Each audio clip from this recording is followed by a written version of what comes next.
तो इसमें हम मॉलिक्यूलर मास और मोल कंसेप्ट के बारे में जानेंगे। तो पहले मॉलिक्यूलर मास देखते हैं। अभी पहले हमने एटॉमिक मास के बारे में जाना कि एक जो एटम है उसका जो रिलेटिव मास हमने पढ़ा था उसके बारे में भी। तो इसी जो कंसेप्ट को हम मॉलिक्यूल्स पे भी एक्सटेंड कर सकते हैं। तो मॉलिक्यूल्स क्योंकि एटम्स से मिलके बने होते हैं, तो मॉलिक्यूल के मास को हम मॉलिक्यूलर मास बोलेंगे। तो ये भी रिलेटिव मास है और एटॉमिक मास यूनिट्स में ही मेजर किया जाता है, जिसको हम यू से डिनोट कर रहे थे। तो इसमें कैलकुलेट करके देखते हैं हम वाटर का मॉलिक्यूलर मास और HNO3 का। तो हाइड्रोजन का जो एटॉमिक मास यूनिट था 1U, ऑक्सीजन का 16U। ये पहले टेबल भी हमने देखा था।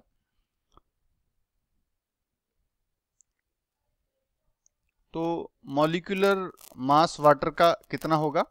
H2O मतलब 2 hydrogen multiply by 1U plus 1 oxygen multiply by उसका 16U जो एटॉमिक मास है। तो टोटल 18U बन गया। अब हम इसका देखते हैं HNO3 का। तो इसका atomic mass of 1 atom of hydrogen plus atomic mass of 1 atom of nitrogen multiply by 3 multiply by atomic mass of oxygen. तो हो गया हाइड्रोजन का 1, नाइट्रोजन का 14 और ऑक्सीजन का 16 मल्टीप्लाई बाई 3 हो गया 48। तो 63U हो गया। अब ये हमने सीखा कि मॉलिक्यूलर मास कैसे निकालना है। एटॉमिक मास से हम मॉलिक्यूलर मास भी निकाल सकते हैं। ये मॉलिक्यूल्स थे HNO3, H2O। एक फार्मूला मास यूनिट के बारे में जानते हैं।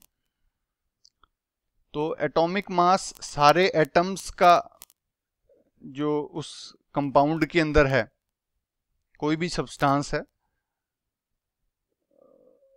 ये भी मॉलिक्यूलर मास की तरह ही निकाला जाता है, क्योंकि कंपाउंड्स के अंदर अलग अलग तरह के मॉलिक्यूल्स हो सकते हैं। तो उसका भी फॉर्मूला मास यूनिट इस तरीके से निकाला जाता है।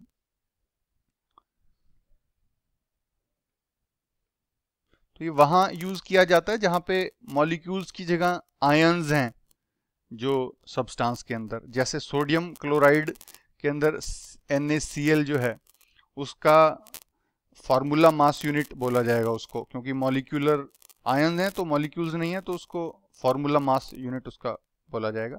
तो NaCl का 23 एटॉमिक मास सोडियम का हो गया, क्लोरीन का 35.5। तो दोनों एक एक ही एटम है, तो दोनों को प्लस करके बनेगा 58.5। तो ये बना इसका इसको हम ये बोलेंगे formula mass unit of sodium chloride. तो फॉर्मूला मास यूनिट हम कैल्शियम CaCl2 का कैलकुलेट करते हैं। तो कैल्शियम का एक एटम है प्लस 2 एटम्स क्लोरीन के हैं, तो क्लोरीन का एटॉमिक मास मल्टीप्लाई बाई 2। तो 40 प्लस 2 मल्टीप्लाई बाई 35.5, तो ये बन जाएगा 111U। तो अब मोल कंसेप्ट के बारे में जानते हैं, बड़ा इंटरेस्टिंग है ये। तो एक एग्जांपल लेते हैं। जैसे हाइड्रोजन और ऑक्सीजन जब रिएक्शन होती है और वाटर बनता है, तो 2H2O मतलब हाइड्रोजन के H2 के 2 मॉलिक्यूल्स प्लस एक ऑक्सीजन का मॉलिक्यूल बनाएगा 2 वाटर के मॉलिक्यूल्स। तो इस रिएक्शन ने क्या इंडिकेट किया कि 2 मॉलिक्यूल्स हाइड्रोजन के कंबाइन हुए एक मॉलिक्यूल ऑक्सीजन के 2 मॉलिक्यूल वाटर के बनने के लिए। तो 4U तो इसका मॉलिक्यूलर मास हो गया हाइड्रोजन का। 13U 16 एक एटॉमिक मास होता है, तो मॉलिक्यूल का ऑक्सीजन का हो गया 32U और वाटर का टोटल इसमें हो गया 36U। तो इस तरीके से है। तो मास से भी हम ये जो इक्वेशन है इसको क्वांटिटी को हम कर सकते हैं और या फिर नंबर ऑफ मॉलिक्यूल से कर सकते हैं। जो केमिकल रिएक्शंस हैं या केमिकल रिएक्शन की जो इक्वेशंस हैं वो डायरेक्टली इंडिकेट जो करती है कि उसके अंदर कितने एटम्स या मॉलिक्यूल्स उस रिएक्शन के अंदर हिस्सा ले रहे हैं। तो ये ज़्यादा आसान है रेफर करना किस मास उस सब्सटेंस के बजाय कि कितने मॉलिक्यूल्स उस रिएक्शन में हिस्सा ले रहे हैं। तो जो ये मोल का जो एक यूनिट है ये जो इंट्रोड्यूस की गई थी, तो ये जो 1 मोल है ये, तो ये सारी चीज़ों में यूज़ कर सकते हैं इसको। हम एटम्स को के लिए भी यूज़ कर सकते हैं, मॉलिक्यूल्स के लिए, आयंस के लिए, किसी भी पार्टिकल के लिए। तो ये है क्वांटिटी ऑफ मास उसके एटॉमिक और मॉलिक्यूलर मास के बराबर ग्राम्स के अंदर। सपोज जैसे हमारा हाइड्रोजन का एटॉमिक मास जो था वो 1 था, तो मतलब 1 ग्राम हाइड्रोजन को हम बोलेंगे 1 मोल ऑफ हाइड्रोजन, ठीक है ना। जैसे हमारा ऑक्सीजन जो था वो ऑक्सीजन का 16 U एटॉमिक मास है, तो 16 ग्राम ऑक्सीजन को हम बोलेंगे 1 मोल ऑफ ऑक्सीजन। तो नंबर ऑफ पार्टिकल्स चाहे हम कोई भी ले लें, एटम्स मॉलिक्यूल्स हो, जब भी किसी चीज का 1 मोल उस सब्सटेंस का लेते हैं तो उसके अंदर फिक्स्ड नंबर ऑफ पार्टिकल्स होते हैं। सपोज 1 ग्राम हम ऑक्सीजन का लेंगे तो उसमें 6.022 मल्टीप्लाई बाई 10⁻23 पार्टिकल्स होंगे ऑक्सीजन के। ऐसे ही अगर हम 1 मोल ऑफ कोई और एलिमेंट लेते हैं तो उसके अंदर भी फिक्स ही होते हैं 6.02 इंटू 10⁻23। तो ये एक्सपेरिमेंट से ऑब्टेन किया गया है और इस नंबर को एवोगैड्रो कांस्टेंट कहते हैं या एवोगैड्रो नंबर कह सकते हैं। तो ये इटालियन साइंटिस्ट हुए हैं अमीडियो एवोगैड्रो, उनके ऊपर जिन्होंने इसकी खोज करी थी, इस चीज का नाम रखा गया। तो मतलब 1 मोल किसी भी चीज का तो 6.02 इंटू 10⁻23 नंबर उसके पार्टिकल्स होंगे उस सब्सटेंस के। ये ऊपर भी जैसे दिखा रखा है कि 1 मोल कार्बन एटम्स के अंदर 6.02 इंटू 10⁻23 एटम्स होंगे कार्बन के, और क्योंकि एटॉमिक मास कार्बन का 12 है तो 12 ग्राम कार्बन को 1 मोल बोलेंगे। तो मतलब 1 mole of carbon, 1 mole of carbon कितना बनेगा, या तो 12 ग्राम कार्बन ले लो या 6 इतने क्वांटिटी एटम्स की ले लो, तब जाके 1 मोल बनता है। ऐसे 1 मोल हाइड्रोजन का कितना होगा, क्योंकि हाइड्रोजन का जो एटॉमिक वेट है 1 है, तो 1 gram of hydrogen atoms, 1 gram of hydrogen atoms के लोगे तो वो 1 मोल ऑफ हाइड्रोजन बनेगा।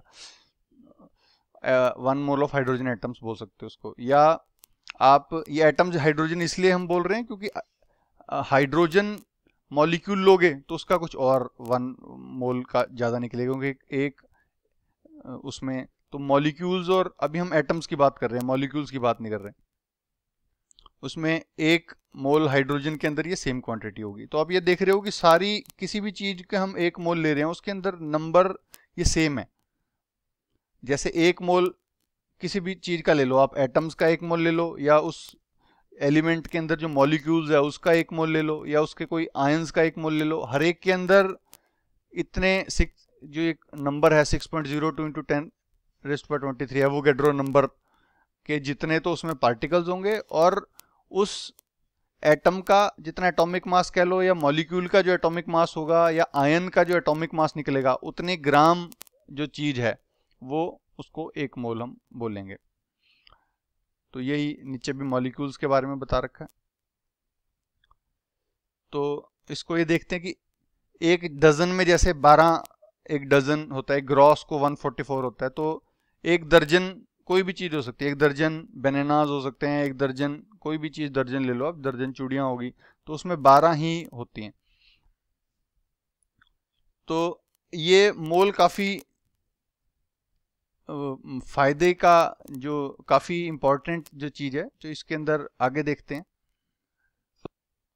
तो एक मोल किसी भी सब्सटेंस का इक्वल होता है उसके रिलेटिव एटॉमिक मास या मॉलिक्यूलर मास ग्राम्स के अंदर लिया जाए। तो जो एटॉमिक मास है किसी भी एलिमेंट का, उसको ग्राम के अंदर ले लें तो उसे एटॉमिक मास यूनिट कहेंगे। जैसे कि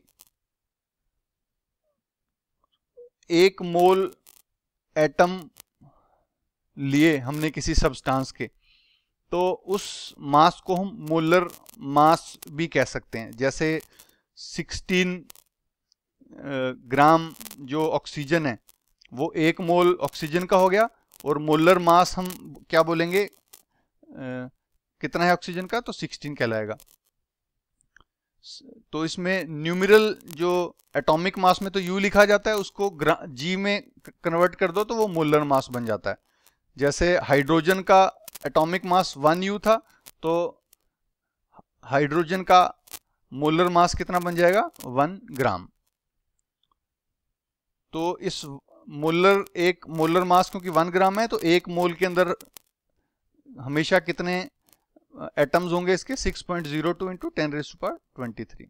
ऐसे ऑक्सीजन का हो गया 16 यू एटॉमिक मास, और सपोज जैसे 16 यू जो एटॉमिक मास है उसमें 1 ग्राम का वजन 16 यू होता है, तो 16 यू एटॉमिक मास में कितने एटम्स होंगे ऑक्सीजन के, 1 होगा, क्योंकि उसका एटॉमिक मास ही 16 यू है।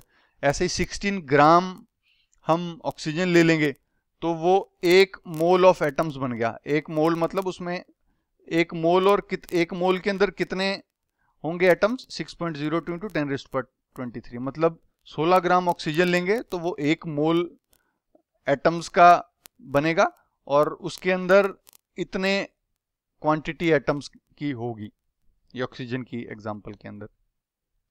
ऐसे ही ग्राम मॉलिक्यूलर मास या मोलर मास मॉलिक्यूल्स का भी हो जाता है। तो इसको न्यूमरल्स में ही रखते हैं हम, ताकि सिंपल रखने के लिए। तो इसमें भी U से G के अंदर चेंज कर देते हैं हम। जैसे H2O का मॉलिक्यूलर मास है 18U, क्योंकि 16 हो गया ऑक्सीजन का और 2 एटम्स हाइड्रोजन के, तो 1 उनका हो गया 16U। तो इसमें हमें ये दिखा कि 18U के अंदर एक मॉलिक्यूल होगा वाटर का, ऐसे ही 18 ग्राम के अंदर 1 mole of molecules of water हो जाएगा, और उसके अंदर गिनती जो होगी वो 6.022 इंटू मतलब एवोगैड्रो नंबर जितनी उसमें मॉलिक्यूल्स होंगे 18 ग्राम वाटर के अंदर। तो केमिस्ट इसको मतलब काफी यूज करते हैं केमिकल रिएक्शंस के अंदर, मॉलिक्यूलर मास और मोलर मास ऑफ एटम्स और मोलर मास ऑफ मॉलिक्यूल्स।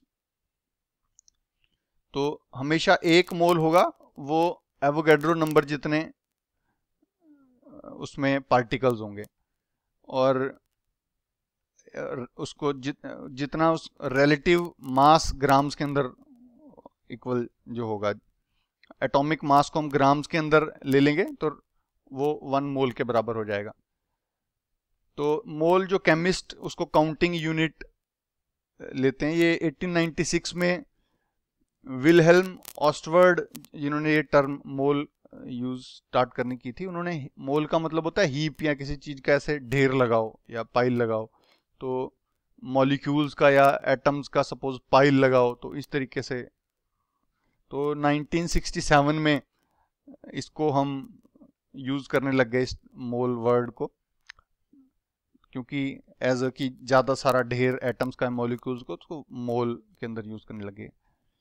तो एग्जाम्पल हम देखते हैं। इसमें कहा है कि कैलकुलेट, कि इसमें जो नीचे दिया हुआ है इसमें मोल्स कैलकुलेट करने हैं हमें, कि 52 ग्राम हीलियम हमें मिली है तो उसमें मोल्स पता लगाइए। तो इसमें एटॉमिक मास कितना है हीलियम का, 4U, और मतलब मोलर मास कितना होगा इसका, 4 ग्राम। तो 52 ग्राम के अंदर कितने मोल्स होंगे, 52 ग्राम डिवाइड बाई 1 मोल के अंदर कितने होते हैं, 4 ग्राम, तो 52 डिवाइड बाई 13 मतलब 13 मोल्स होंगे हीलियम के 52 ग्राम के अंदर। ऐसे ही इन्होंने नंबर दिया है कि 12.044 इंटू 10⁻23 हीलियम के एटम्स हैं। तो बताइए कितना मोल है ये, कितने मोल पार्टिकल्स हैं। तो एक मोल ये हो गया कितने, जितने पार्टिकल्स हैं डिवाइड बाई एवोगाड्रो नंबर कर दो कि this divide by Avogadro number है 6.022, क्योंकि एक मोल में इतने होते हैं तो ये हमारे पास निकल आएगा, उससे डबल थे तो 2 मोल्स निकला। तो नंबर ऑफ मोल्स हो गया कि कितने पार्टिकल्स इस जो हमारे पास है डिवाइड बाई एवोगाड्रो नंबर कर दो तो नंबर ऑफ मोल्स हमें पार्टिकल्स के अंदर भी निकाल सकते हैं। तो कैलकुलेट करना है, अब हमें मास कैलकुलेट करना है। Half mole of N2 gas, ये मॉलिक्यूल हो गया N2। तो इसमें molar mass multiply by number of moles. Molar mass कितना है नाइट्रोजन का 28, 14 मल्टीप्लाई बाय 2 ना, 28 multiply by number of moles. तो मोलर मास जो मॉलिक्यूल का है वो 28 मल्टीप्लाई बाई हाफ, 14 ग्राम इसका half mole of nitrogen gas जो है वो 14 ग्राम बनेगी, ये मॉलिक्यूल से नाइट्रोजन की। ऐसे ही half mole of nitrogen atoms जो है वो निकालना है। तो मोलर मास एटम का कितना है 14, ऊपर तो मॉलिक्यूल का था, मल्टीप्लाई बाई हाफ तो 7 ग्राम बनेगा। तो ये अगले में कह रहा है कि 3.011 10⁻23 नंबर ऑफ नाइट्रोजन एटम्स हैं, तो इसका मास बताओ कितना होगा। तो हमें पता है कि एक जो 6.023 इसको डिवाइड कर देंगे जितने हमारे पास नंबर ऑफ एटम्स हैं डिवाइड बाय एवोगाड्रो नंबर, तो ये हमें पता लग जाएगा कितने मोल्स हैं, और उसको हम मल्टीप्लाई कर देंगे उसके मोलर मास से। मोलर मास 28 है इसका, जो नाइट्रोजन का जो था। तो ये गलत देख रहे हैं हम, ये ऊपर वाला था। तो द नंबर ऑफ मोल्स जो हैं वो n आ गए, हमने कितने पार्टिकल से डिवाइड बाय एवोगाड्रो, और उसको हमने मोलर मास से मल्टीप्लाई कर दिया। मोलर मास जैसे वो हम देख रहे थे गलत था, तो मोलर मास नाइट्रोजन का 14 है, तो डिवाइड करके इसको आया हाफ, तो 14 मल्टीप्लाई बाय हाफ 7 ग्राम। ये लास्ट एग्जांपल जो है ये है कि 6.022 इंटू 10⁻23 ऑफ N2 मॉलिक्यूल्स है, इसका मोलर मास निकालिए। तो कितने मोल्स हैं पहले ये पता लगा लेते हैं। n divide by Avogadro number वो निकलेगा 1। उसके बाद N2 का जो मोलर मास है उसको नंबर ऑफ मोल से डिवाइड कर देंगे। मोलर मास नाइट्रोजन का सिंगल एटम का होता है 14, नाइट्रोजन मॉलिक्यूल का होगा 28, तो 28 मल्टीप्लाई बाई 1 मोल का जो मास होता है 28 ग्राम होता है। तो अभी हमारे पास कितने मोल हैं, एक ही मोल है क्योंकि डिवाइड करके 1 निकलेगा, तो 28 मल्टीप्लाई बाई 1 तो 28 ग्राम्स इसका मास हमें निकला। एक इसके अंदर आगे जो है एग्जांपल कैलकुलेट करना है हमें नंबर ऑफ पार्टिकल्स कि 46 ग्राम अगर हमारे पास सोडियम के एटम्स हैं तो उसमें कितने पार्टिकल्स हैं। तो कितना मास है divide by molar mass multiply by Avogadro number. अब हमें 46 ग्राम हमें मटेरियल मिला है, और जो सोडियम के जो मॉलिक्यूलर जो मोलर मास है 23 है, तो 46 ग्राम डिवाइड बाई 23 हमें पता लग जाएगा कितने मोल्स आ गए, ठीक है। और एक मोल के अंदर इतने पार्टिकल्स होते हैं तो उससे मल्टीप्लाई कर दिया हमने, तो ये हमारे पास 12.04 इंटू 10⁻23 फिगर आ गई। तो ये सिंपल है बिल्कुल कि पहले तो मोल्स निकाल लिए कितने मोल्स हैं, कि जितना हमें ग्राम में मटेरियल दिया गया, मास दिया गया, डिवाइड बाई उसका मोलर मास कर दिया, मोल्स पता लग गए, और एक मोल में इतने पार्टिकल्स होते हैं तो मोल्स पता लग गए, उसे मल्टीप्लाई करके टोटल पार्टिकल्स पता लग गए। सेकंड, इसमें हमें दिया गया है 8 ग्राम ऑफ ऑक्सीजन मॉलिक्यूल्स, उसका हमें नंबर ऑफ मॉलिक्यूल्स पता लगाने हैं। तो अब हमें 8 gram divide by molar mass oxygen molecule का होगा, ऑक्सीजन का 16 होता है, तो ऑक्सीजन मॉलिक्यूल का हो गया 2 एटम्स क्योंकि इसके अंदर है, तो 32 ग्राम। तो 8 ग्राम हमें मिला है सामान, डिवाइड बाई 32 ग्राम, ये तो हम आ गया हमारे पास कितने मोल्स हैं ये बने, और मल्टीप्लाई बाई एवोगैड्रो नंबर, यानी एक मोल में कितने पार्टिकल्स होते हैं वो कर देंगे, तो ये फिगर आ गई हमारे पास, इतने पार्टिकल्स हैं, इतने 8 gram of what oxygen molecule में। अब ये हमें दिया जा रहा है 0.1 मोल कार्बन एटम्स के दिए गए, तो इसका हमें पार्टिकल्स पता लगाने हैं इसमें कितने होंगे। तो सिंपल है कि नंबर ऑफ कितने मोल्स हैं डिवाइड बाय एवोगैड्रो नंबर, क्योंकि एक मोल के अंदर तो एवोगैड्रो नंबर जितने पार्टिकल्स होते हैं, तो 0.1 मोल मिला है हमें, मल्टीप्लाई बाई एक मोल में इतने पार्टिकल्स होते हैं, तो ये सेम टू सेम उससे 23 से उसके 1/10 हो जाएगा, तो ये फिगर आ गई हमारे पास उससे जितने इसका मतलब 0.1 मोल के अंदर ये इतने जो कार्बन एटम्स के मतलब हैं पार्टिकल्स इतने हैं इस ग्राम में। तो ये सब चीज़ें हमने सीखा मोल के बारे में, मोल कैसे यूज़ किया जा सकता है।